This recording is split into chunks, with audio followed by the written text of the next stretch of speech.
नमस्कार स्टूडेंट्स, मैं Gayatri Gehlot online classes में आपका हार्दिक स्वागत करती हूँ। बीए बीएड फर्स्ट ईयर राजनीति विज्ञान, भारतीय शासन और राजनीति यूनिट 3 तीसरे यूनिट का लास्ट सब पॉइंट है सर्वोच्च न्यायालय के बाद में न्यायिक सक्रियता या न्यायिक पुनरावलोकन। तो आज हम पढ़ेंगे न्यायिक पुनरावलोकन के बारे में।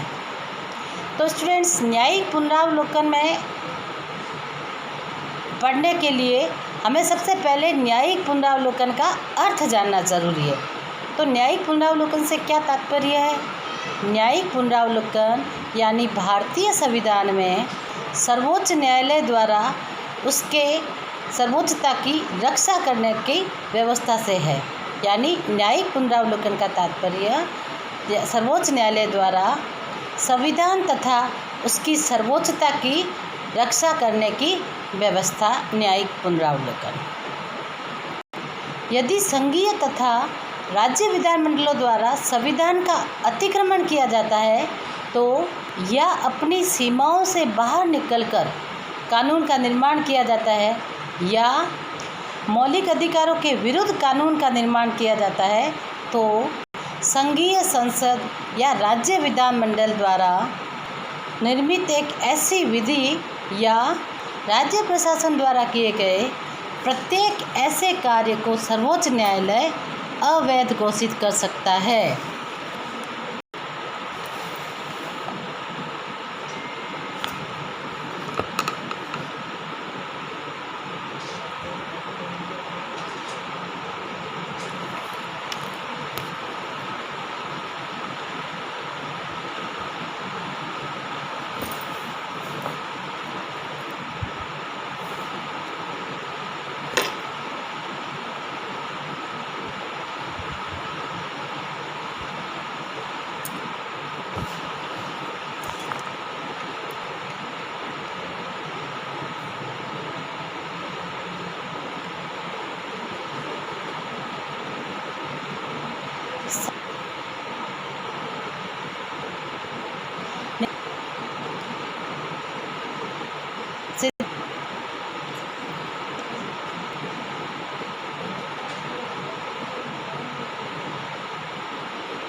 अब मैं बताऊंगी आपको भारत में न्यायिक पुनरावलोकन की क्या प्रकृति और सीमाएं हैं। यद्यपि भारतीय संविधान में सर्वोच्च न्यायालय द्वारा न्यायिक पुनरावलोकन की शक्ति प्रदान की गई है, लेकिन भारत को न्यायिक पुनरावलोकन की वो शक्ति उतनी प्राप्त नहीं है जितनी कि अमेरिका में न्यायिक पुनरावलोकन की शक्ति अमेरिका के वासियों को प्रदान है। भारत में न्यायिक पुनरावलोकन व्यापक है, इतना व्यापक नहीं है जितना कि संयुक्त राज्य अमेरिका में है। भारत में न्यायिक पुनरावलोकन की स्थिति तथा न्यायिक पुनरावलोकन की प्रकृति के बारे में दुर्गादास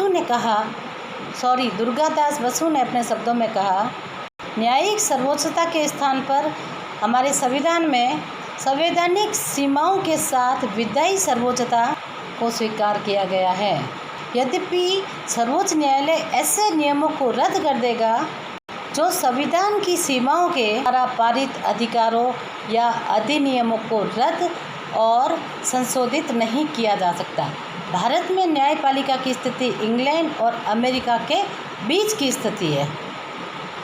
हूज ने अपने शब्दों में कहा कि हम संविधान के अंतर्गत तो रहते हैं, लेकिन संविधान वैसा ही है जैसा कि सर्वोच्च न्यायालय करता है।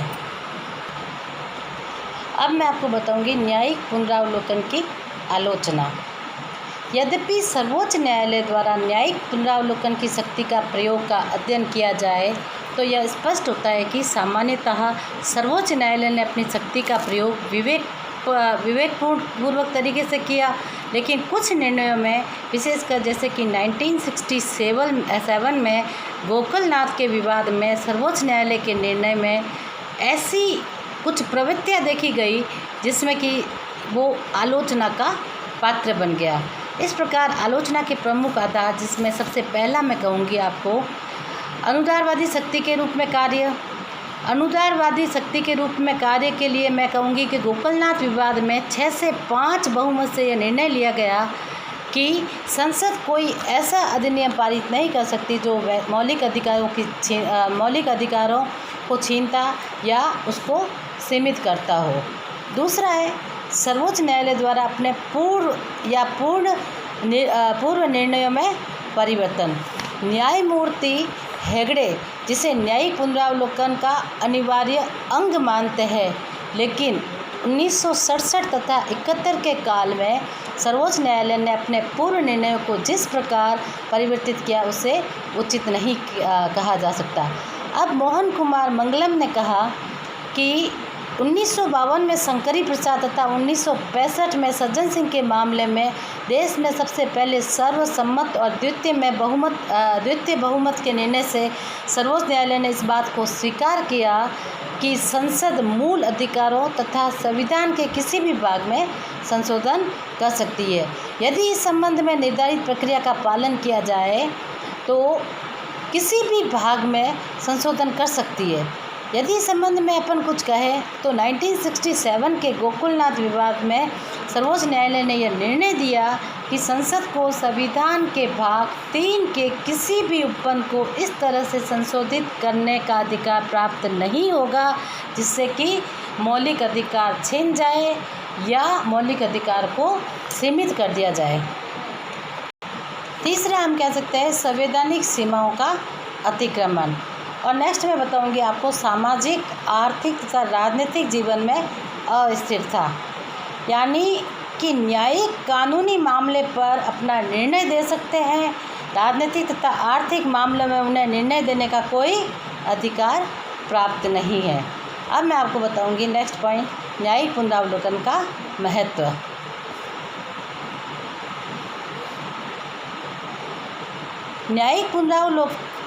न्यायिक पुनरावलोकन की आलोचना के बाद में भी हम ये तय कर सकते हैं कि न्यायिक पुनरावलोकन का महत्व ज़्यादा है। न्यायिक पुनरावलोकन की व्यवस्था भारतीय लोकतंत्र के लिए नितांत आवश्यक तथा भारत की समस्त राज्य व्यवस्था के लिए अत्यधिक हितकर है। पहला, संविधान द्वारा संघीय और राज्य सरकारों के बीच में शक्ति का विभाजन किया गया। न्यायिक पुनरावलोकन के आधार पर ही उसकी रक्षा की जाती है।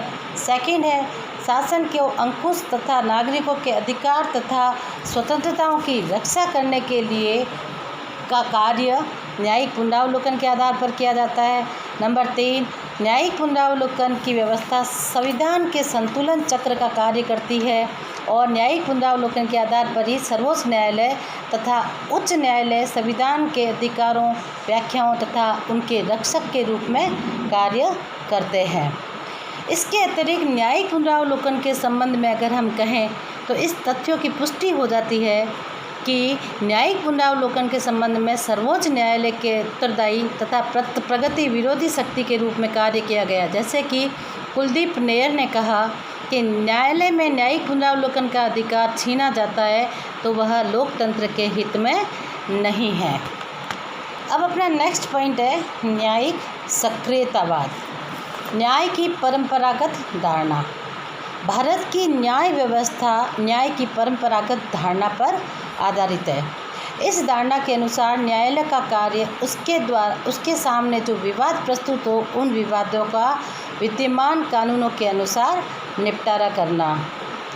इस धारणा की मूलभूत धारणा है। नंबर 1, पीड़ित पक्ष स्वयं न्यायालय के सम्मुख जाकर न्याय की याचना करे या सेकंड नंबर, न्यायालय के द्वारा स्वयं को कानून के वैधानिक व्याख्या कर संपूर्ण विवाद के प्रसंग में वैधानिक दायरे तथा दृष्टिकोण में सीमित रखा जाना चाहिए।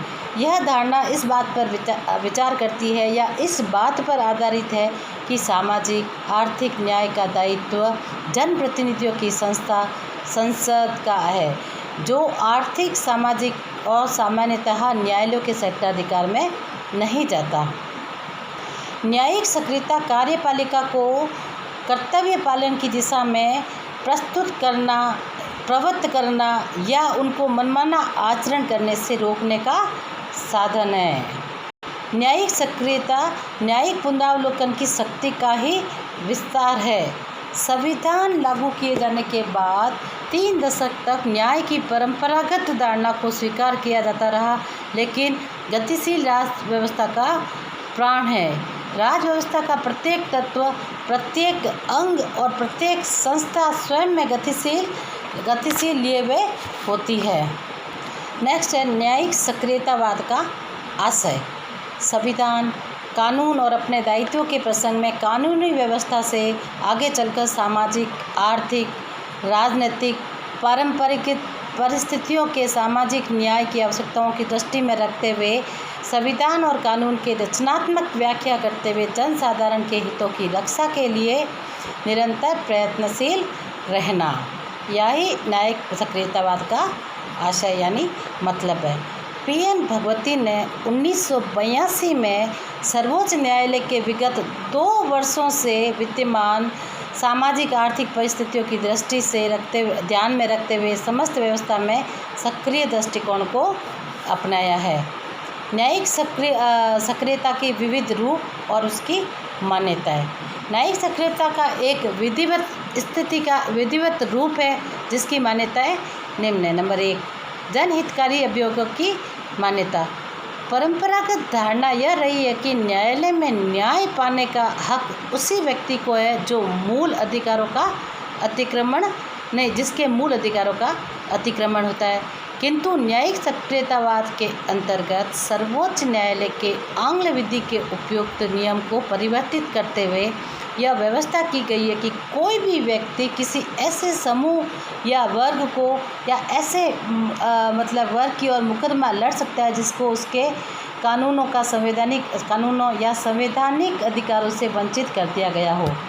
सर्वोच्च न्यायालय में यह स्पष्ट किया गया है कि गरीब, अपंग तथा सामाजिक एवं आर्थिक दृष्टि से दलित लोगों के मामले में आम जनता का कोई आदमी न्यायालय के साथ सामाजिक अथवा आर्थिक रूप से वाद ला सकता है। न्यायालय अपने सारे तकनीक तथा कार्यविधि संबंधी नियमों की परवाह किए बिना उसे लिखित रूप में देने मात्र से उसकी कार्यवाही करेगा। प्रमुख न्यायाधीश कृष्णा अय्यर के अनुसार वाद का जो कारण है और पीड़ित व्यक्ति जिसकी संकुचित धारणा का स्थान अब वर्ग कार्यवाही और लोकहित की कार्यवाही ने ले लिया है। ऐसे मामलों की शुरुआत संयुक्त राज्य अमेरिका के सुप्रीम कोर्ट ने दी थी और भारत में इसकी शुरुआत भागलपुर बिहार जेल के विचाराधीन बंदी रखे गए कैदियों से हुई। इसके विषय में पुलिस आयोग ने के.एफ. रुस्तम जी ने एक लेख लिखा कि धारा 32 के अंतर्गत अदालती कार्रवाई के बिना वर्षों से लड़ रहे थे। इसमें से कोई भी जमानत देने वाला नहीं था और ना ही कोई वकील था। अतः जनहित में सर्वोच्च न्यायालय ने यह निर्णय दिया कि बिना कारण के किसी को भी जेल में बंदी नहीं रखा जा सकता और उस पर मुकदमा चलाने वाले को 18 माह के अधिक समय लग रहा हो तो उसे जमानत पर छोड़ दिया जाएगा। दूसरा है कानून न्याय के साथ साथ आर्थिक सामाजिक न्याय पर बल। तीसरा है शासन की स्वेच्छाचारिता पर नियंत्रण। शासन की स्वेच्छाचारिता के नियंत्रण पर मैं आपको बताऊंगी कि आर्थिक सक्रियतावाद का एक रूप जो प्रयोजन शासन की स्वेच्छाचारिता पर नियंत्रण है वो जो संविधान उसके कानूनों के अंतर्गत उच्च कार्यपालिका अधिकारियों को कुछ स्वविवेक शक्तियाँ प्रदान की गई है। इस स्वविवेक शक्तियों को औचित्य यह है, लेकिन व्यवहार में उसे देखा जाए तो कार्यपालिका इन स्वविवेकी शक्तियों के आधार पर स्वविवेकिता या स्वचारिता का मार्ग अपना लेती है। इस पृष्ठभूमि में न्यायिक सक्रियता के अंतर्गत सर्वोच्च न्यायालय ने इस बात का प्रतिपादन किया है कि विवेकात्मक शक्तियों के अंतर्गत सरकार की कार्यवाही विवेक सम्मत होनी चाहिए। इस कार्यवाही को संपन्न करने के लिए जो कार्यविधि अपनाई गई है वह कार्यविधि विवेक सम्मत, उत्तम तथा न्यायपूर्ण होनी चाहिए। फिर शासन को आवश्यक निर्देश। इन सभी उपयुक्त पॉइंटों को देखते हुए न्यायिक सक्रियतावाद का जो महत्व है उसके बावजूद भी न्यायिक सक्रियता की लोगों ने आलोचना भी की है। अब न्यायिक सक्रियता की आलोचना में मैं आपको बताऊंगी कि जबकि न्यायिक सक्रियता के आधार पर न्यायपालिका में अपने किए गए समस्त राज व्यवस्था में बहुत अधिक महत्वपूर्ण भूमिका प्राप्त की है, लेकिन फिर भी न्यायिक सक्रियता की प्रगति वरन स्वयं न्यायपालिका भी तीखी आलोचना का विषय बनी। कांग्रेस के तत्कालीन महासचिव वीपी मौर्य ने दिसंबर 96 में कहा कि सर्वोच्च न्यायालय संविधान द्वारा निर्धारित भूमिका का उल्लंघन का कानून निर्माता बन रहा है। वह कार्यपालिका और नौकरशाही को विविध प्रकार के आदेश का निर्देश देते हुए व्यवस्थापिका के तीसरे सदन की भूमिका निभाने की चेष्टा कर रहा है। आलोचकों के अनुसार न्यायाधीशों का प्रचार पाने की भूख ने उन्हें न्यायिक सक्रियता के मार्ग पर चलने के लिए प्रेरित किया है। आलोचकों का कहना है कि सर्वोच्च न्यायालय तथा उच्च न्यायालय के कुछ निर्णय मात्र से व्यवस्था में मूलभूत परिवर्तन होना संभव नहीं है।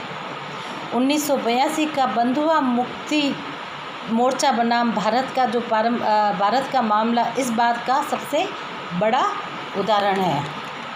न्यायमूर्ति खन्ना ने अपने शब्दों में कहा कि उचित रूप से की गई जो आलोचना है उसको स्वीकार किया ही जाना चाहिए।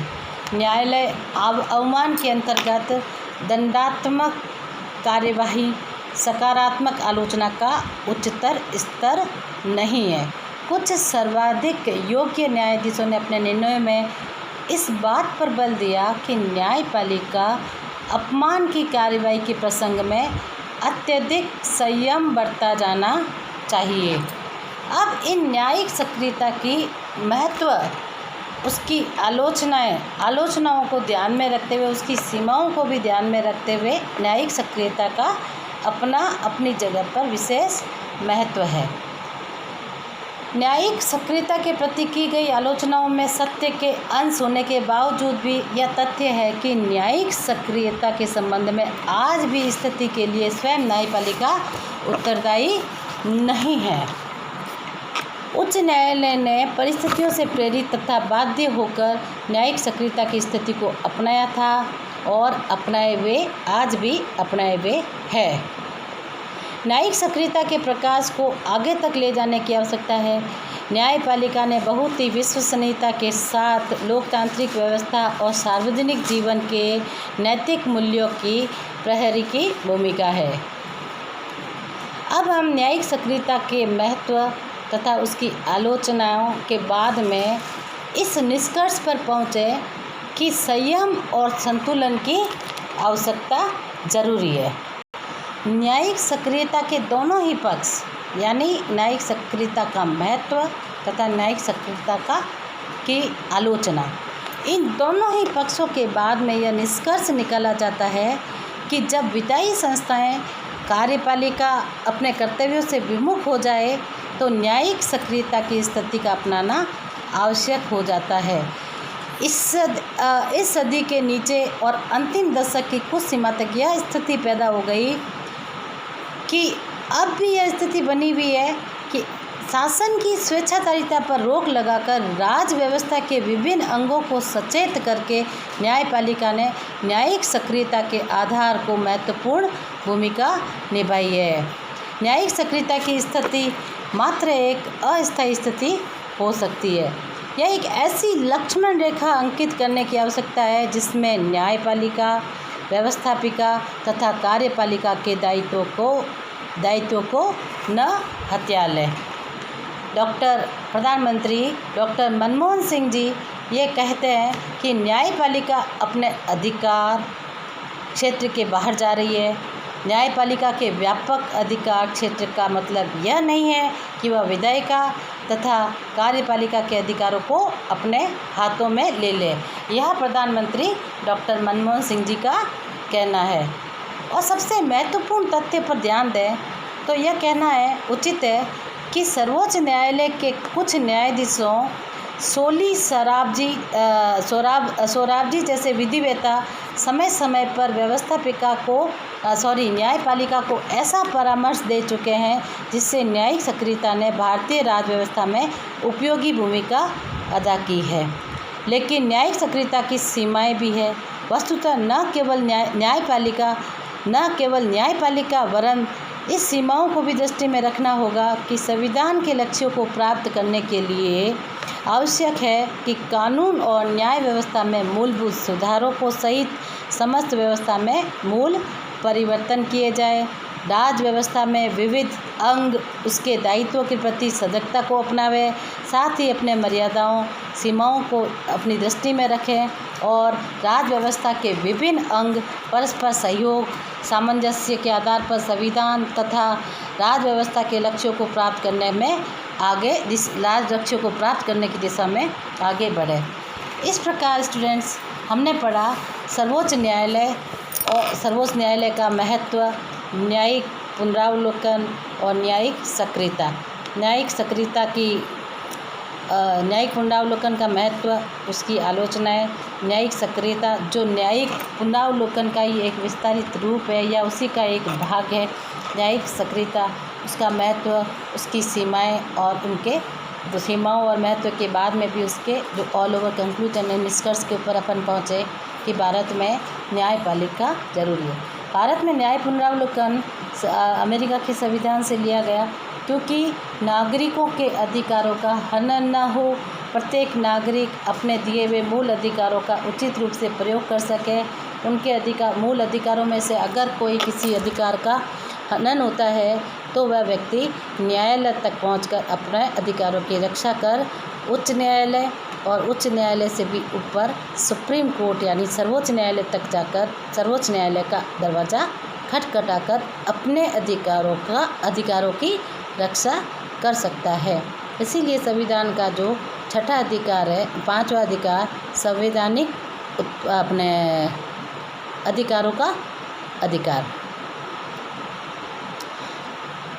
तो अपन ने थर्ड यूनिट में पढ़ा संसद, उसके अंग, सर्वोच्च न्यायालय, न्यायालय का गठन, सर्वोच्च न्यायालय की शक्तियाँ, न्यायिक पुनरावलोकन के बाद में न्यायिक सक्रियता, उनका महत्व, आलोचना।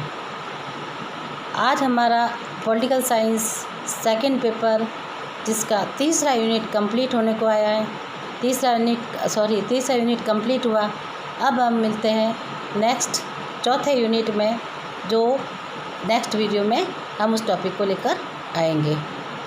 तो स्टूडेंट्स, आप इस वीडियो को लाइक तथा सब्सक्राइब करें और अपने जो भी डाउट्स हैं उन डाउट को आप नीचे दिए गए डिस्क्रिप्शन में लिखें ताकि नेक्स्ट वीडियो में हम आपको डाउट क्लियर कर सकें। और इस वीडियो को सब्सक्राइब करें ताकि आगे आने वाले वीडियो का नोटिफिकेशन आपको मिले, आपको जानकारी प्राप्त हो और घर बैठे आप शिक्षा का पूर्णतः लाभ उठा सकें। मिलते हैं चौथे यूनिट के साथ, तब तक के लिए नमस्कार, धन्यवाद।